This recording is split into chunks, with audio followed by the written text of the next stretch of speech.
Meu nome é Shohei Sato e o título da pesquisa que participei é Criação de um critério para verificação da ocorrência de caos em sistemas quânticos, e o orientador foi o professor Olavo Leopoldini. Para que seja mais entendível, darei uma pequena introdução à mecânica quântica e depois disso irei para a metodologia e os resultados da pesquisa. A física quântica ou mecânica quântica estuda os fenômenos em escalas muito pequenas, nas escalas dos átomos, dos prótons, dos elétrons, das partículas elementares que formam o nosso universo. E é uma área da física relativamente nova e a interpretação dela ainda está sendo discutida. Porém, a interpretação mais utilizada é a interpretação de Copenhague. Nessa interpretação, o sistema físico é descrito por probabilidades. As probabilidades de uma partícula se encontrar em um lugar, de uma partícula estar com uma certa velocidade. E há também um princípio chamado princípio da incerteza de Heisenberg. Nesse princípio é afirmado que não se pode conhecer ao mesmo tempo a posição e a velocidade de uma partícula. Ou seja, se se souber bem a posição, a velocidade fica indeterminada. E se souber a velocidade de uma partícula, a posição dela fica indeterminada. Ou seja, os dois não podem ser conhecidos ao mesmo tempo. E também há algo chamado colapso da função de onda, que é devido à presença de um observador no sistema, ou seja, a influência do observador no sistema físico.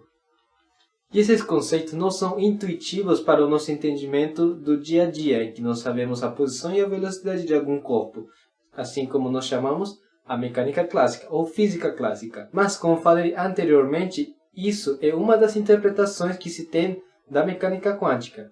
Mas outra forma de interpretação é chamada mecânica quântica estocástica. Ela utiliza os conceitos de sistemas dinâmicos e também caos para poder descrever os fenômenos da física quântica. E nesse estudo entram os coeficientes de Lyapunov, que indicam se um sistema está divergindo ou se ele está convergindo para algum ponto. Com esses conceitos é possível entender melhor a pesquisa que foi realizada. Para a pesquisa foi utilizado um sistema que possui este Hamiltoniano. Ele descreve um pêndulo anarmonicamente acoplado não linear. E as equações de movimento que regem esse sistema são estas aqui de baixo. E isso para um sistema clássico.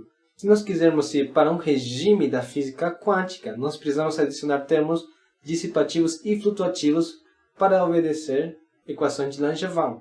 Nestas equações, nós podemos ver um termo gama, em que gama será responsável de transicionar da física clássica para a física quântica de forma contínua. E para calcular a evolução desse sistema, assim como os coeficientes de Lyapunov, foi utilizado um repositório em GitHub, escrita na linguagem C++, desenvolvida em conjunto com o projeto de Calevi-Hayes. Utilizando-se disso, nós podemos chegar nesses dois gráficos. Os gráficos representam uma partícula regida pelas equações colocadas anteriormente, sendo que em um o valor de gama é igual a zero, ou seja, ele está no regime da mecânica clássica, e para o outro ele possui um valor diferente de zero, ou seja, transicionando para um sistema da mecânica quântica. Agora, este gráfico representa os valores dos coeficientes de Lyapunov enquanto se varia gama de 0 até 1.5. E podemos ver que, numa primeira instância, os valores dos coeficientes de Lyapunov são relativamente grandes, ou seja, ele está divergindo, ele possui um comportamento caótico.